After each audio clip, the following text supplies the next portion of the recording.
안녕하세요. 박원희 목사입니다. 이사야 1장 들어가겠습니다.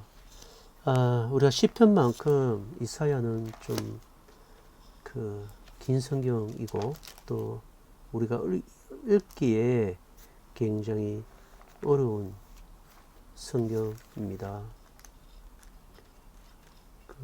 그럼에도 불구하고 이사야를 우리가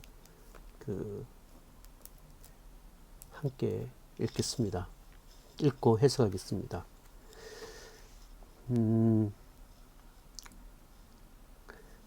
여호와의 복, 그걸 이제 바라크와 토부를 이루는 사람들이 되도록 하나님께서 우리를 부르셨죠. 그래서 그 영원한 안식, 토부의 안식을 하나님과 우리가 함께 기뻐하고 즐거워할 때 그 행복이라 그랬습니다. 하나님이 우리를 기뻐하시고 우리를 즐거워하시고 우리 또한 하나님을 즐거워하는 기쁨의 상태, 그게 안식이고 토부며 그게 우리 행복이다라고 했습니다. 가장 좋으신 하나님, 가장 아름다우신 하나님, 가장 복되신 하나님을 우리가 누릴 때 우리 영혼의 만족이 되며 우리 삶의 생명으로 충만해진다라고 얘기했습니다. 근데 아담이 이 언약을, 하나님과 맺은 이 언약을 지키지 못하여 언약이 파괴됐죠. 그렇다면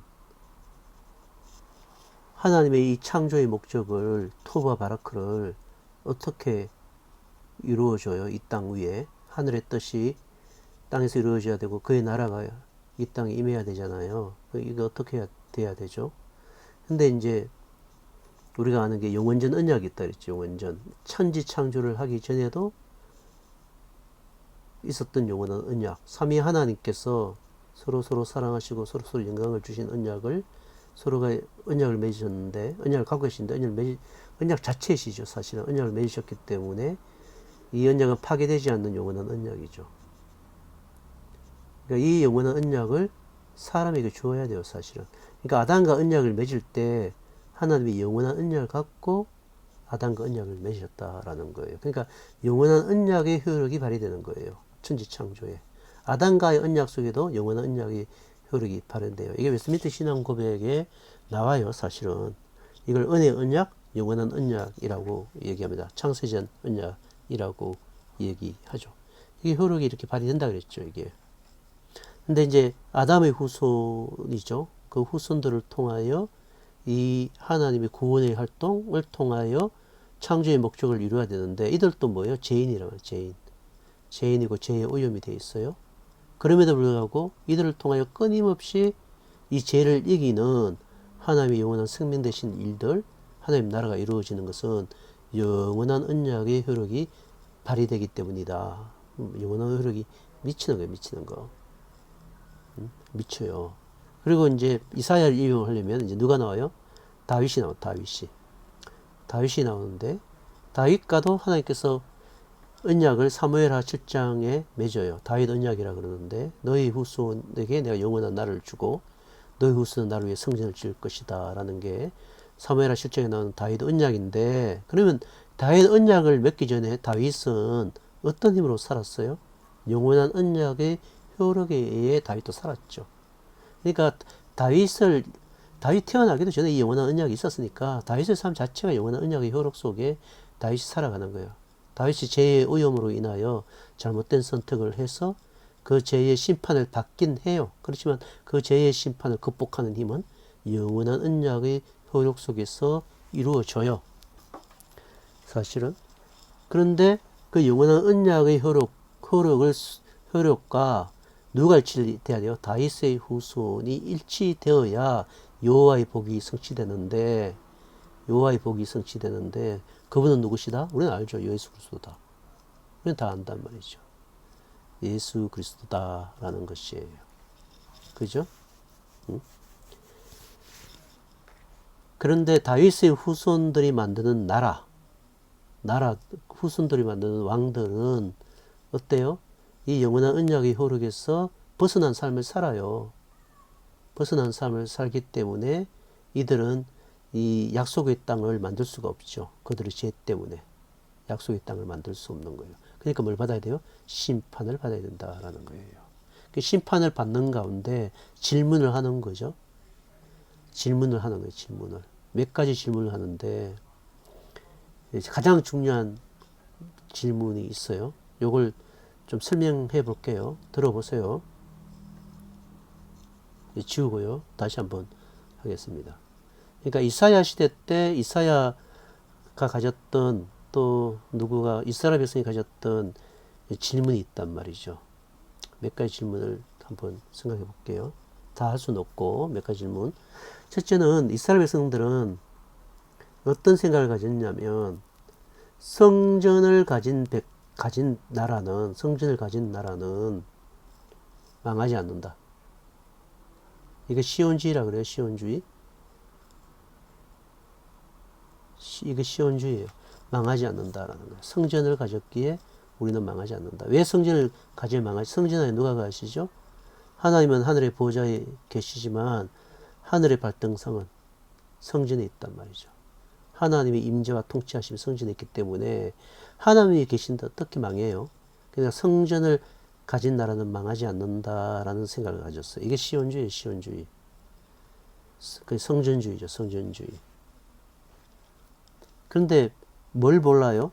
성전하고 영원한 언약의 효력이 일치가 돼야 돼요. 근데 영원한 언약의 효력, 그 정신과 성전이 일치돼야 되는데 그들은 성전과 영원한 언약의 정신이 일치가 되지 않았어요. 성전과 영원한 언약의 효력이 뭐냐면 이 땅이 토브와 바라크의 확산이 일어나야 되는 거예요. 그러니까 십계명 그때 들으셨나요? 십계명 속에서 하나님의 구속의 효력이 하나님과 이웃에게 나타나야 되는 거예요. 이웃에게 어떤 모습으로? 용서와 사랑과 긍휼로. 또 이 땅에 나는 것들은 나의 것이 아니라 하나님의 것이며 이 생명은 공동체가 나누어야 한다라는 것을 아는 것이 구속의 효력이 발휘되는 거예요. 그러니까 영원한 언약의 효력의 정신이 발휘되는 거예요. 그게 뭐예요? 용서고 긍휼이고 사랑이에요. 근데 이사야 1장에 보면 어떻게 돼 있어요? 이사야 1장에 보면 그들이 죄를 범했다는 거예요. 한번 읽어볼게요. 이사야 1장 16절에 보면 17절에 선행을 배우며 정의를 구하며 학대받는 자를 도와주며 고아를 위하여 신원하며 가부를 위하여 변론하라 하셨느니라 이렇게 돼 있어요. 근데 이걸 이 사람들이 이게 뭐예요? 행하지 않았어요. 그러니까 고아와 가부를 압제했다라는 것은 그들에게 무슨 정신이 없는 거예요? 성전 정신이 없는 거예요. 성전은 어린 양의 피가 있는 거잖아요. 우리를 용서하신 용서와 사랑과 우리를 긍휼로 베푸신 이 성전 정신이 있어야 돼요. 영원한 언약의 하나님께서 우리에게 영원한 언약을 맺어주고 찾아오신 예수께서 낮아지시며 그 정신이 사실은 성전 정신이에요. 사실은 이 성전 정신이 이스라엘 곳곳에 퍼질 때 이것이 약속의 효력이 퍼지는 거예요. 그럴 때 이것을 뭐라 그랬냐면 약속의 땅이라 그런다 그랬잖아요. 약속의 땅. 그게 십계명의 5계명에서 10계명 아니에요? 이웃을 사랑하고 도둑질하지 말고 이런 거에다 고아 가부를 압제하지 말라. 그럼 고아와 가부를 압제했다라는 것은 그 성전 정신이 없는 것이고 성전의 효력이 없는 거예요. 영원한 언약의 효력이 없는 거예요. 그러니까 하나님께서 뭐라고 얘기했냐면 이사야 1장에 헛된 재물을 다시 가져오지 말라. 분양은 내게 가져간 것이요. 13절이에요. 월삭과 안식일과 대회로 모이는 것도 그러하다. 그러하니 성의와 아울러 악을 행하는 것을 내가 견디지 못하겠노라.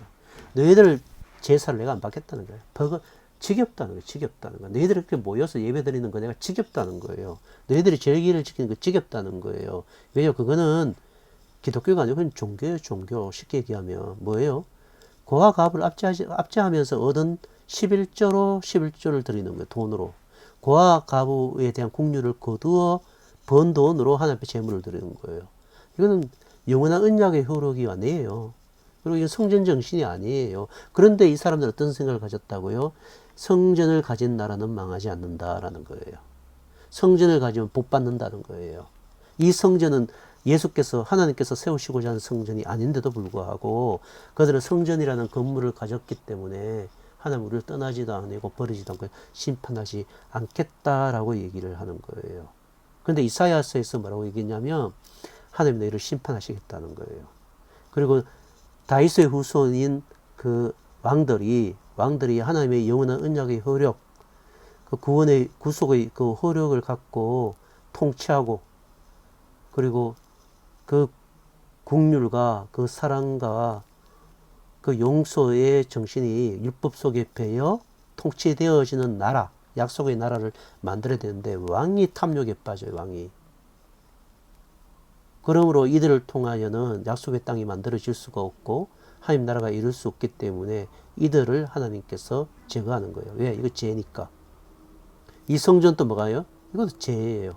제사도 뭐가 된 거예요? 하나님 복지 죄가 되고, 그들이 돈을 벌고 성공한 것도 죄예요. 이 모든 것들을 내가 없애버리겠다라는 거. 그게 이사야예요. 이사야. 그러면 문제가 뭐가 되겠어요?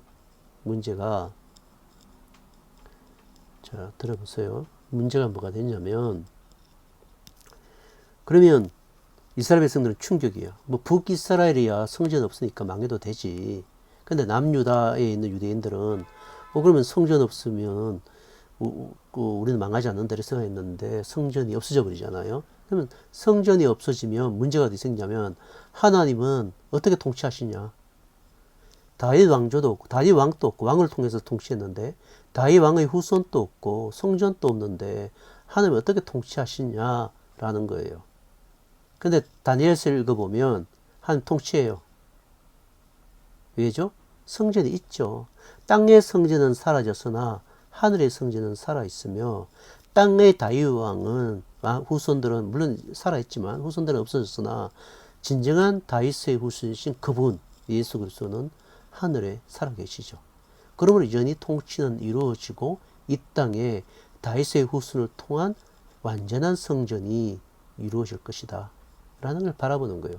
그래야 진정한 이스라엘의 회복이 이루어지는데, 어떤 식으로 이루어지느냐? 이사야서에는 이새의 줄기에서, 다윗의 줄기죠. 줄기에서 그가 어떤 모습으로 영원한 순처럼 나타나고, 후반부에 가면 그는 어떤 종? 백성들을 위해 고난받는 종. 영원한 효력이 미쳐지려면 그들의 죄가 제거돼야 되기 때문에, 그 오염이 제거돼야 되기 때문에 고난받는 종, 죄를 제거하는 고통받는 종으로 예수께서 오신다라는 거예요. 그래서 영원한 성전이 지어진다라는 게 뭐라고요? 이사야서예요. 이사야서. 예. 진정한 다윗의 후손으로 통해서 이루어지는 영원한 성전의 나라, 약속의 나라. 그분은 연한 순 같고 고난받는 종으로 오신다. 이게 이사야서의 모습입니다. 그죠? 그래서 1장부터 여기 보세요. 다윗의 후손이 고난받는 여호와의 정을 올 때 영원한 시온이 만들어지며 여호와의 복이 성취된다는 것이 이사야의 핵심적인 내용이다라는 거예요. 1장부터 5장까지는 시온의 정신이 사라진 이스라엘 보여줘요. 시온의 정신이 사라졌다는 건 뭐죠? 압제하는 거예요. 압제하는 거. 고아와 과부를. 그 다음에요. 힘을 추구하는 거죠. 힘을. 약속을 추구하는 게 아니고 힘을 추구하는 거예요. 힘을 추구. 그러니까 이런 모습을 보이는 거예요. 6장에서는 이사야의 소명이에요. 소명. 이사야도 이런 강한 나라 이스라엘이 됐을 때 이 성전 축복을 받았네 이렇게 생각했는지도 몰라요. 근데 이사야 6장에서 뭐예요? 이사야가 어디로 들어가 봐요? 하늘 성전 들어가 보니까 이 축복이 아니고 뭐예요? 저주예요. 저주. 이건 심판이 심판. 그러니까 이사야가 하루다 나는 망하게 되었도다 어떻게 할꼬 하는 거예요. 7, 8장은 아하스의 이야기예요. 아하스는 언약을 의지하지 않아요. 하나님의 영원한 언약의 효력을 하나님을 의지하지 않아요. 성전 정신, 시온 정신이 없는 거예요. 그러므로 아하스도 멸망하고 있고 하겠죠. 그러니까 이게 아하스가 누구예요? 다 다윗의 후손이란 말이죠. 그래서 9장 35장은 아수르와 북이스라엘 열국에 대한 심판이에요. 그냥 아수르 북이스라엘 왜 심판받아요? 약속을 잃어버렸기 때문에. 그러니까 얘네들을 통하여, 그러니까 죄송합니다. 아수르도 심판받고 북이스라엘 심판받고 열국도 심판받아요. 그리고 나중에 남유다도 심판받아요. 그죠? 일방 저주를 받아요. 36장, 39장은 히스기야가 나오고, 히스기야도 다윗의 후손인데, 히스기야가 여호와의 복을 성취한 일을 했다가 후반부에 가면 어떻게 돼요? 그 복의 성취를 잃어버린다는 거예요. 왜? 죄로 오름되어 있는 왕이기 때문에. 그래서 바벨론으로 포로로 잡혀가요. 땅도 제거돼야, 죄가 제거돼야 되고, 왕도 죄가 제거돼야 돼요. 근데 땅이 죄가 제거될 수 있을까요? 왕의 죄도 죄가 제거될 수 있나? 이거 언제 이루어져요? 예수 그리스도로 말미암아 거룩하게 되는 거죠. 39장, 66장은 바벨론으로 남유다가 바벨론으로 잡혀갔다 풀로 나올 것을 말하고 율곡의 멸망이에요. 왜요? 이스라엘은 아닌 남유다가 하나님의 언약으로 아브라함에게 약속했던 너로 인하여 모든 민족이 복을 받을 것이다 라는 그 구원의 역할, 그 구속의 역할을 이스라엘이 해야 되는데 못하잖아요. 그러면 뭐예요? 남유다도 북이스라엘도 심판을 받고 그 심판은 어디까지 가는 거예요? 모든 민족에게 그 심판이 이루어져요. 복이 못 가니까 뭐가? 복이 못 가니까 저주가 가더라. 저주가. 너를 저주하는 자에게 내가 저주하겠고, 그죠? 근데 이스라엘도 저주를 받고 율곡도 저주를 받아요. 하나님의 언약이 깨어졌기 때문에 그 바라크의 복의 통로가 사라져 버렸어요. 그러면 어떻게 해야 됩니까? 하나님, 그 바라크가 사라지면 이 땅은 어떻게 되고 어떻게 하나님의 창조와 구속의 목적이 이루어집니까? 라고 했을 때 이사야가 드디어 예언을 하는 거예요. 다윗의 후손인 한사 여호와의 종으로 시온이 세워지며 그는 고난받는 종으로 온다라는 거예요. 영원한 시온의 성이 고난받는 종으로 오며 여호와 복이 그시로부터 일반 가운데 미칠 것이라는 것이 핵심적인 주제로 이사야가 예언하고 있다라는 거예요. 이게 이사야서죠. 그래서 1장은 이미 다 얘기했어요. 그 우시아와 요담, 아하스, 히스기야 시대로 이어지는데 이게 다 다윗의 후손이죠. 이제 이어지는 거예요. 그들은 하나님의 바라크로서의 삶을 살지 못해요. 그러니까 여호와의 복을 성취 못해요. 죄로 오염되어 있으니까. 왕들마저도. 그래서 1장에 보면 2절에 하늘이여 들으라 땅이여 그리라. 이게 창조 언약 하는 거예요. 내가 창조 때 언약을 하늘과 땅 속에 다 집어넣었는데 여호와께서 말씀하시기를 내가 내 자식을 양육한 그들이 나를 거역한다. 그러니까 은혜를 베풀었잖아요. 은혜 언약을 베풀었는데 그들이 거역한다. 이거 어떻게 해야 되냐. 이 죄의 오염으로 그들은 하나님의 은혜와 공유를 받아들일 수가 없는 거예요. 그럼 죄의 오염을 죄를 제거해야만 하나님의 영원한 언약이 들어가 공유가 사랑이 그들 속에 심겨지는 거죠. 그죠? 그게 이제 예수 그리스도 속에 나오는 거예요. 1장은 뭐냐면 선악과를 먹은 자기 학장 다 읽어드렸어요. 아까 전에요. 그들은 도덕가짝하며 교관들은 패역하며 뇌물을 사랑하며 예물을 구하며 구하를 위하여 신원하지 아니하며 가부의 송사를 수리하지 않는다. 23절 하나님의 국률 미시파트 앞에 얘기했죠. 미시파트를 상실했다. 하나님의 의를 상실한 나라. 하나님의 구원과 국률이 그것이 사라진 나라. 그 약속이 사라진 나라예요. 그럼 이건 하나님의 약속의 땅이 아니다. 죄가 번성하는 땅이다. 이 땅은 하나님이 심판을 할 것이다. 라는 거예요. 하나님이. 그러므로 하나님이 자꾸 부르신다. 나귀도 주인을 아는데 왜 이들은 주인을 모를까? 왜 하나님의 약속을 찾지 않을까라는 것입니다. 그러므로 우리가 날마다 기억해야 되는 것은 뭡니까? 우리에게도 날마다 하나님의 약속을 경험해야 되고 내 속에 하나님의 긍휼과 하나님의 은혜가 다른 이웃에게, 아내에게, 남편에게, 아들에게 흘러가고 있는가?